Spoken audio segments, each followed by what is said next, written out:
दोस्तों, आप लोग का स्वागत है मेरे चैनल पर। आप दिख रहे क्रेजी फॉर भोजपुरी। चलो वीडियो स्टार्ट करते हैं। पहली अपडेट है मेरे पास खेसारी लाल के सॉन्ग बोलबम का शिवलिंग डूबल बा।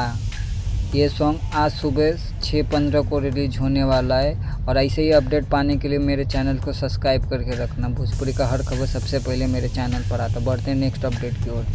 नेक्स्ट अपडेट है मेरे पास यश कुमार की मूवी जो ओल्ड टेलीविज़न होने वाली यूट्यूब पर। मूवी का नाम दंड नायक। ये मूवी इंटरटेन रंगीला पर सुबह 9 बजे रिलीज हो रहा है 9 तारीख को। देखना भूलना मत। नेक्स्ट अपडेट यश कुमार मिश्रा का ही है। सॉन्ग का नाम है रोवे बाझिनी। ये सॉन्ग आज सुबह 6 बजे को रिलीज होने वाला है। नेक्स्ट अपडेट है मेरे पास टुनटुन यादव का सॉन्ग ओरिजिनल अहिर। ये कमिंग सून है, आज या कल में ये सॉन्ग आ जाएगा।